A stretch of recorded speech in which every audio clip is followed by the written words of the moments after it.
¿Qué tal? Buenas tardes, buenas noches, buenos días. Bienvenidos al Trashumanto de Neblina, quienes habla el doctor Miguel Sánchez, es combatiente por el conflicto de las Malvinas e islas del Atlántico Sur. Y acá estamos con una nueva entrega para cada camarada que aún no está reconocido. Lo que hoy les vengo a plantear es el talón de Aquiles que tiene el decreto 509/88 en su artículo primero, infine, primero y segundo párrafo, en el cual es ustedes donde enmarca la jurisdicción que se va a aplicar cuando uno pide el reconocimiento de la veteranía de guerra.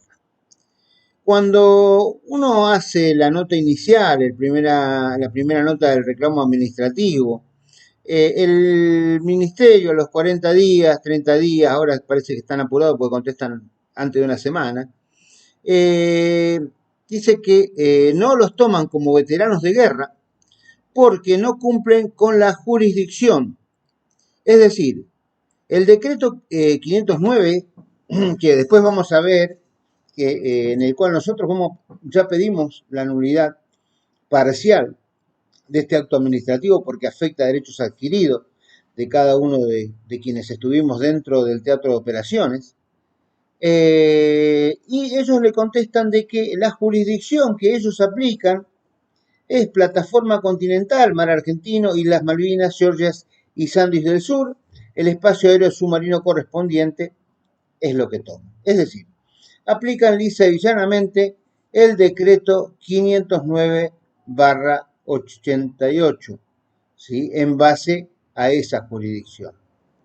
Ahora, existen dos cuestiones fácticas violadas impunemente que no tienen en cuenta al hacerlo cuando realizan este tipo de, de, de reglamentación, ¿sí?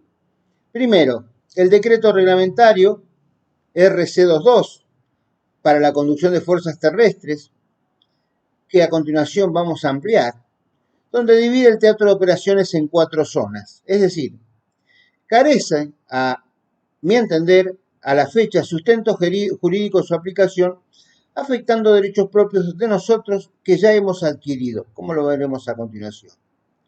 Conforme al reglamento RC22, que es conducción para las fuerzas terrestres, vigente define teatro de operaciones como aquel territorio tanto propio como enemigo, necesario para el desarrollo de las operaciones militares en el nivel estratégico operacional. Se divide en zonas. El anexo 1, sección segunda, organización territorial, en el punto 4K, dice: a los fines de la mejor conducción de las operaciones, el teatro de operaciones podrá estar dividido en 1. Zona o zonas de combate. 2. Zona o zona de comunicaciones. 3. Base o bases de apoyo. 4. Zona o zonas de seguridad que pueden ser eventuales. Es por ello que conforme a este reglamento y a las costumbres de guerra, al no haber definido qué zona del teatro de operaciones el decreto pretende reconocer.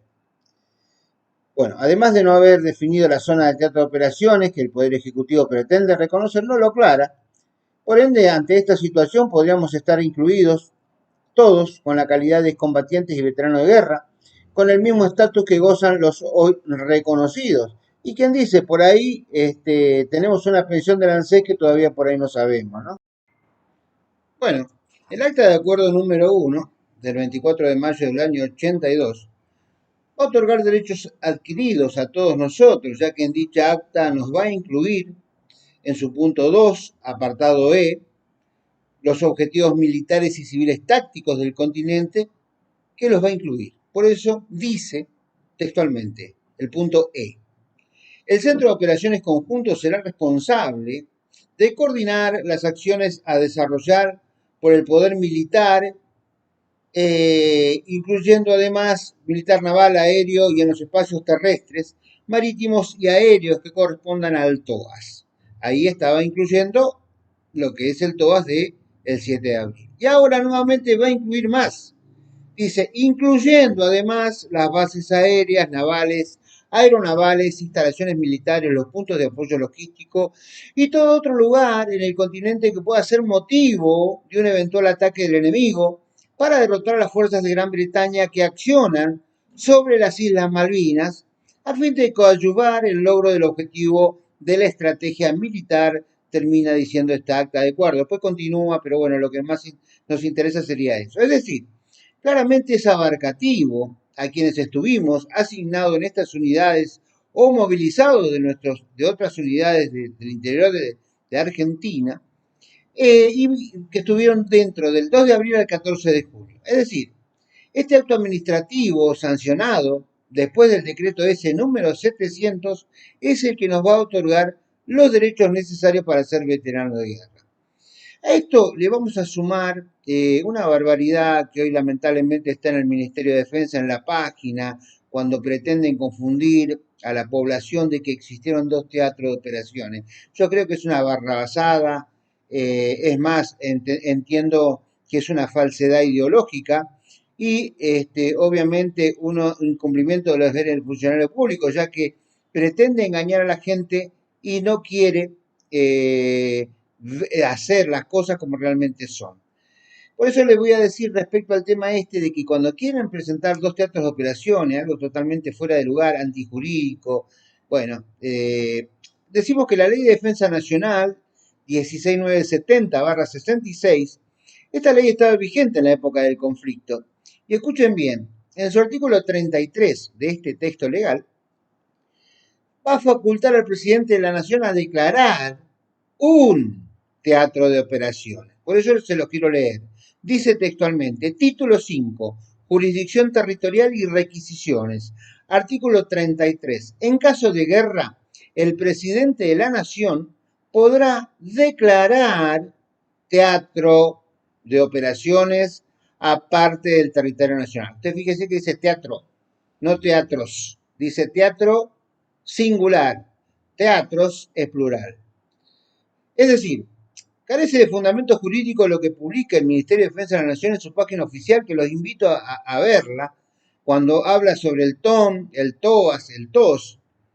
Es decir, todos los excombatientes, incluyendo los cuadros, oficiales y suboficiales, y los soldados que estuvieron dentro del Teatro de Operaciones del Atlántico Sur, conforme a esta acta, al acta de acuerdo número 1 del 24 de mayo, tienen que ser considerados veteranos de guerra, conforme a los enunciados precedentes que establecen su jurisdicción, con los mismos derechos y obligaciones que los hoy reconocidos conforme a las condiciones de hecho y derecho que voy a desarrollar a continuación. Y les voy a recordar algo, algunos muchachos que salen a meter palos en la rueda, que son de algunos centros de veteranos, algunas agrupaciones de sus veteranos reconocidos. Muchachos, ustedes no son la ley, ¿sí?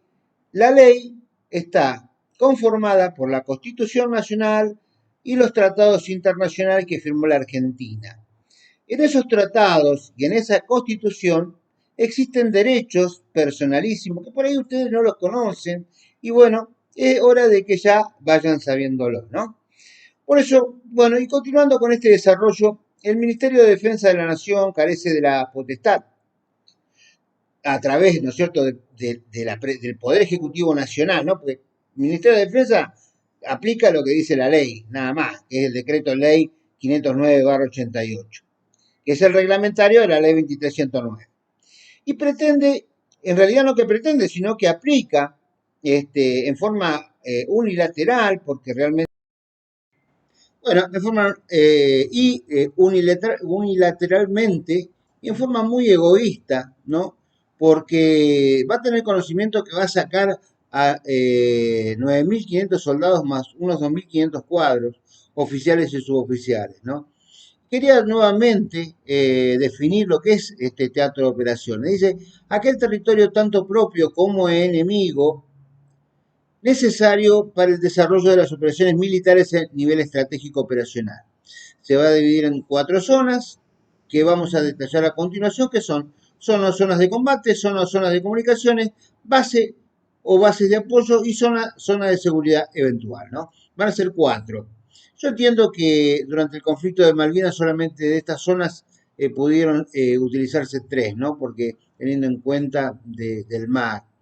Eh, por eso, ahí está claramente detallado, ¿no? Y bueno, ya habíamos hablado respecto al inciso E de el acta de acuerdo número 1, que incluía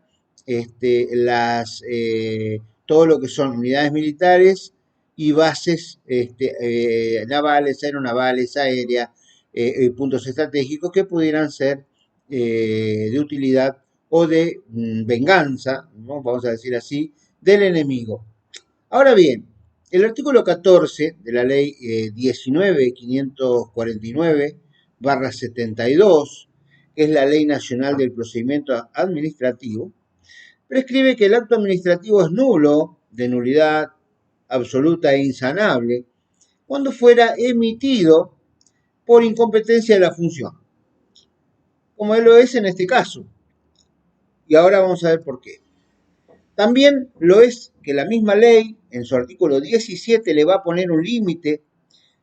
El acto nulo no puede ser revocado en sede administrativa cuando estuviera firme y consentido y hubiera generado derechos subjetivos que se estén cumpliendo.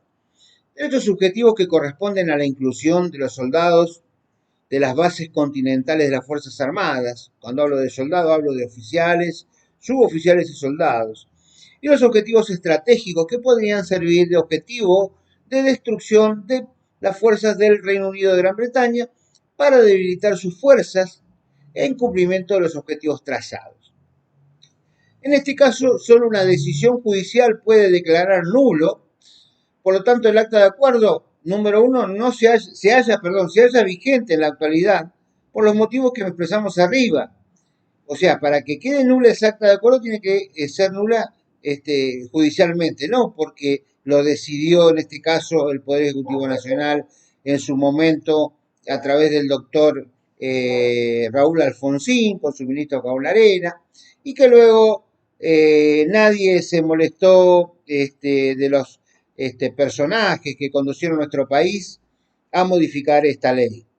Ahora bien, el artículo 18 de esta ley, ¿no?, del procedimiento administrativo nacional, dice: el acto administrativo regular, y acá es donde todos ustedes que me están escuchando y son veteranos de guerra no reconocidos tienen la posibilidad de reclamar, el que hubiera nacido derechos subjetivos a favor de los administrados somos nosotros, no puede ser revocado, modificado o sustituido en sede administrativa una vez notificado.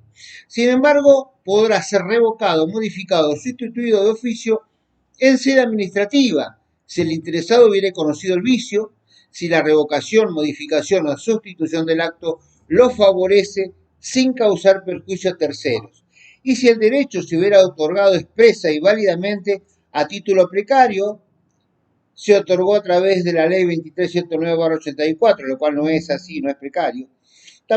También podrá ser revocado, modificado o sustituido por razones de oportunidad, mérito o conveniencia, indemnizando los perjuicios que causare a los administrados. En este caso, los administrados somos nosotros, ¿no? Ahora, cuando dice sin perjuicio de derechos del tercero, es decir, si nosotros somos reconocidos dentro de la jurisdicción del acta de acuerdo, dentro del teatro de operaciones, no le afectamos ningún derecho a los camaradas reconocidos, al contrario. Ellos me imagino que se van a poner alegres de esta resolución del Poder Ejecutivo Nacional, ¿no? Por lo menos quien verdaderamente fue veterano de guerra y estuvo luchando durante el conflicto cara a cara con el enemigo, ¿no? Y mis respetos a los camaradas caídos, a los 649 camaradas caídos que verdaderamente cumplieron con su juramento a la bandera. Ante ello, quiero continuar que se va a establecer el acto administrativo regular del que hubiera nacido derecho subjetivo a favor del administrado, no puede ser revocado en sede administrativa, es decir, una vez notificado el acta de acuerdo número 1, entró en vigor el 24 de mayo hasta del 1982 y finalizó el 14 de junio del 1982, perdón, y aún sigue vigente, salvo que algún muchacho del Ministerio de Defensa o del Poder Ejecutivo Nacional diga: no, miren, acá nosotros solicitamos la nulidad del acto y el acto ya no es posible de que sea aplicado. Bueno, si es así, que lo demuestren, ¿no?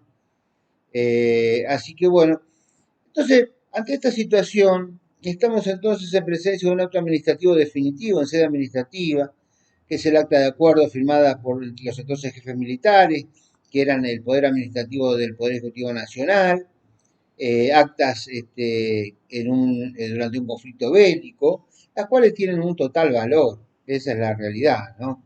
Es decir, a ver, para ser prácticos y para que lo puedan entender, sin la resolución de las autoridades del acta de acuerdo, que estaban las tres Fuerzas Armadas, la desmovilización de todas las tropas que estaban dentro del teatro de operaciones no se hubieran podido cumplir este acto de desmovilización. O sea, la validez del acto no está relacionada con la voluntad psíquica subjetiva de quien deba ejecutarlo, sino que está relacionado con el derecho objetivo, con nuestro derecho. O sea que efectivamente este acto administrativo, el decreto S700 del 7 de abril del año 82, que esgrime el Ministerio de Defensa para ser reconocido como veterano de guerra, en sus resoluciones administrativas perjudica a todos aquellos soldados que estuvieron prestos a defender a la patria. Y la defendieron bien. ¿Por qué la defendieron bien? General Osvaldo García, Jorge Osvaldo García, quien fue jefe del quinto cuerpo de ejército, en el cual correspondía a toda la Patagonia, desde el río Colorado hacia Isla Grande de Tierra del Fuego, era esa unidad. Él dijo que todos los soldados que estuvieron dentro del quinto cuerpo de ejército no solo estaban en defensa y protección de las bases aéreas militares, sino de una posible incursión chilena que había sido desplegada a Chile, aunque esto no se diga si no se está conociendo ahora, es más, yo tengo documentación que avala lo que estoy diciendo, habían apostado un montón de tropas a lo largo de la frontera argentina, en el marco de la Patagonia. Eh, por eso yo creo que hay mucho que agradecer cuando uno va al Perito Moreno, cuando disfruta Bariloche, cuando disfruta Río Gallegos, Puerto Santa Cruz, de la cual nosotros estamos ahí siempre, por lo menos cada 1 o 2 años visitamos nuestro querido unidad, el Regimiento de Caballería de Tanques 11. Y gracias a todos los que estuvieron destacados en el área sur, hoy puede ondear nuestra bandera argentina en dicha zona patagónica. Bueno, después podemos afirmar y aportar un montón de elementos jurídicos, doctrinarios. Por ejemplo, el acto definitivo es el que resuelve sobre el fondo del problema planteado por la necesidad administrativa o la petición del particular y produce efectos externos, creando una relación entre la administración y las demás cosas o personas. Este es E. Ortiz, materia de objeto de contencioso administrativo, revista Ciencias Jurídicas número 5, página 47 y siguientes.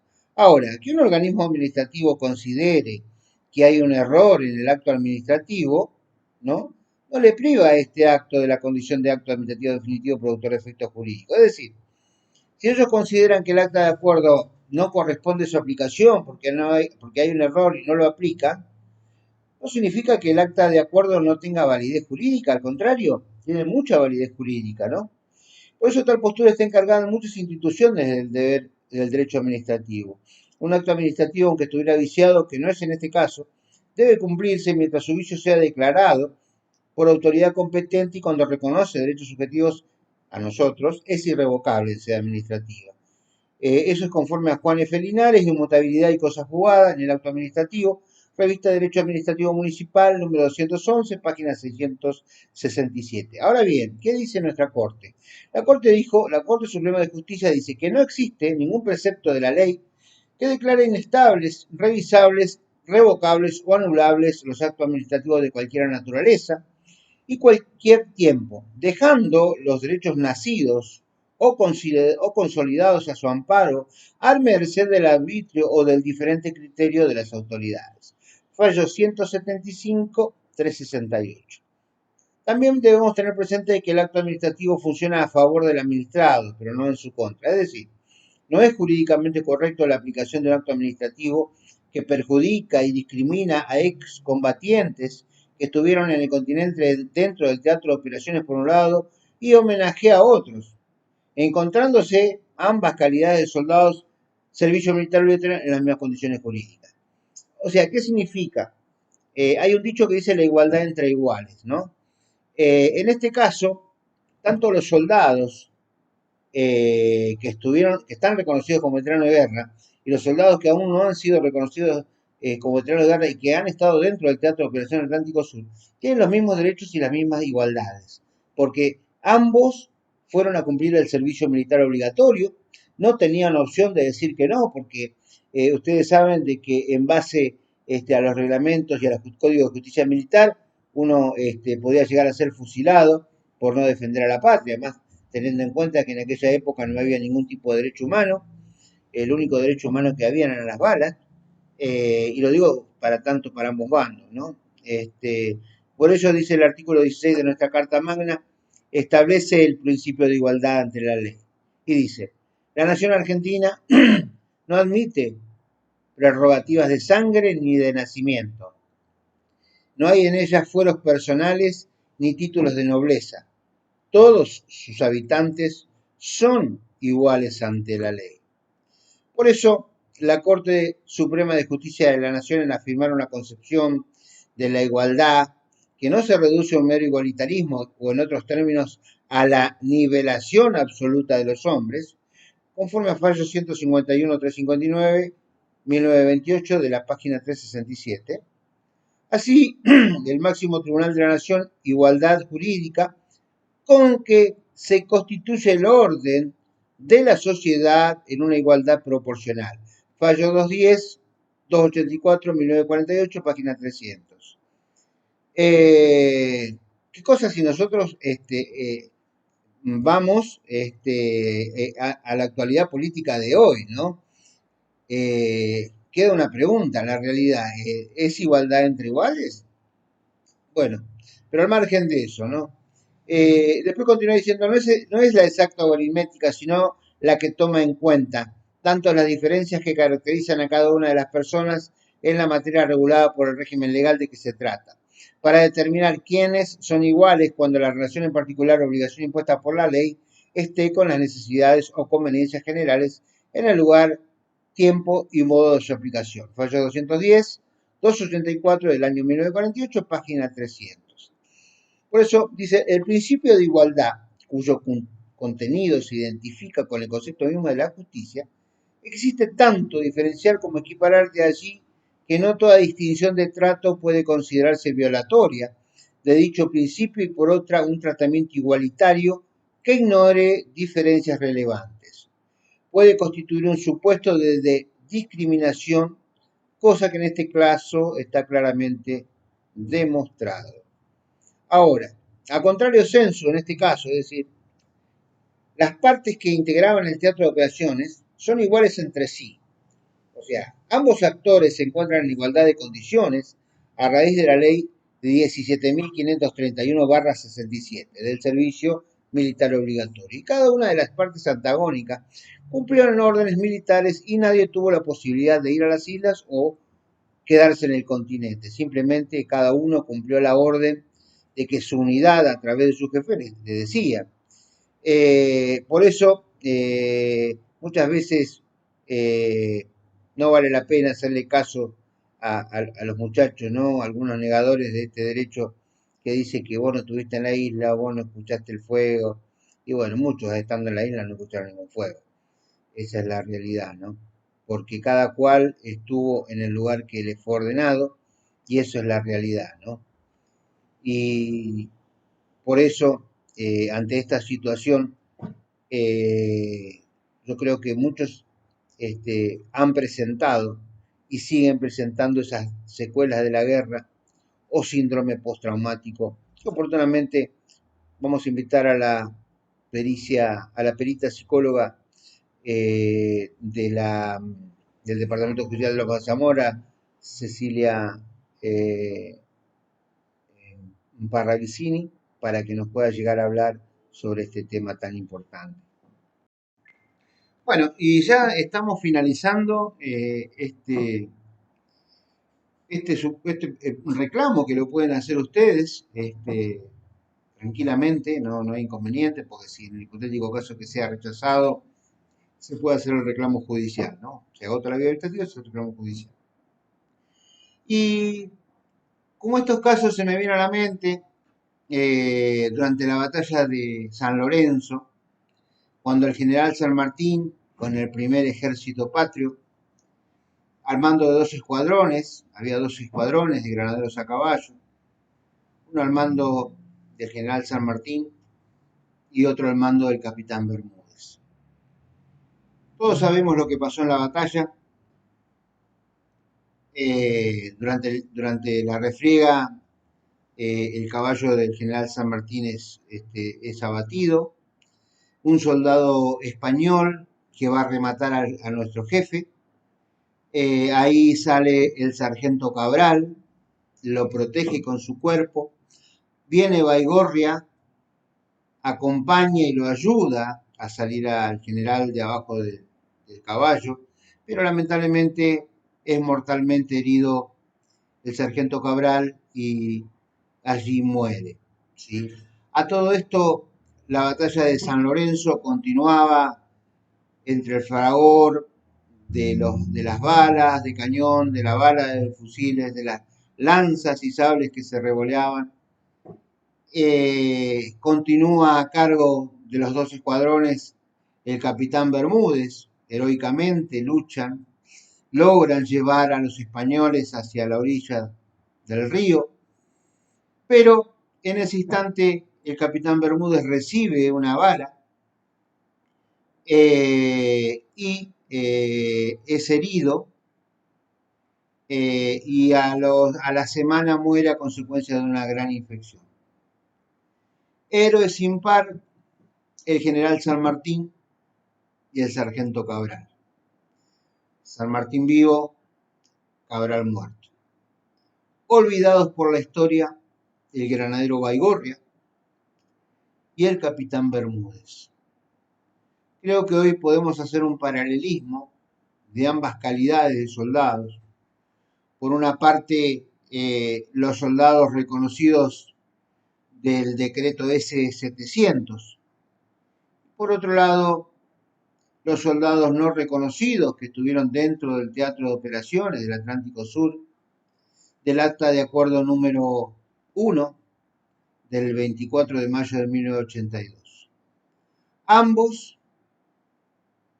son y serán merecedores de un reconocimiento de la misma forma que fueron a prestar el servicio militar obligatorio, de la misma forma deben ser compensados. Entiendo yo que en un país civilizado donde existe la ley, donde existirían poderes independientes, por un lado el Poder Ejecutivo, por otro lado el Poder Legislativo y por otro lado el Poder Judicial, hoy seríamos reconocidos veteranos de guerra. La realidad es que no existe voluntad política por parte del Congreso Nacional, salvo que demuestren lo contrario, lo mismo de que hayan presentado la nulidad del acta de acuerdo número 1,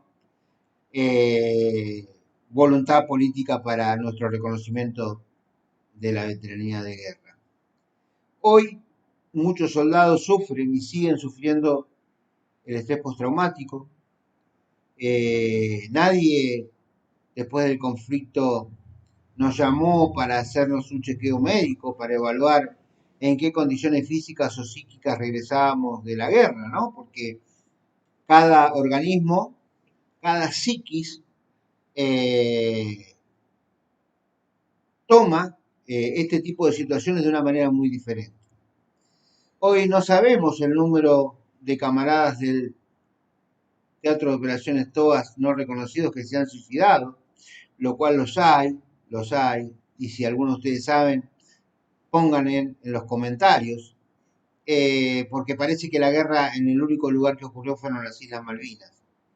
La guerra cubrió toda la Argentina, en especial la zona de operaciones, la zona de combate, la zona de riesgo de vida.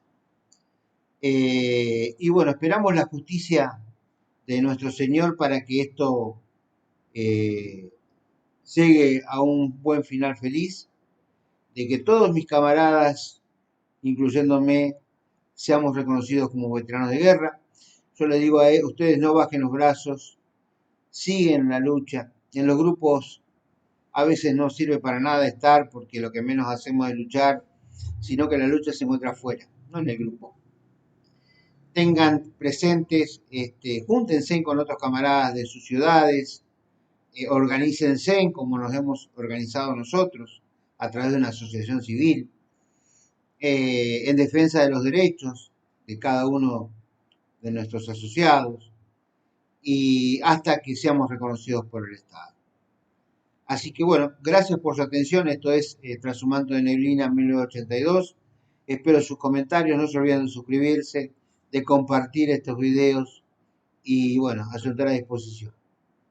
Gracias.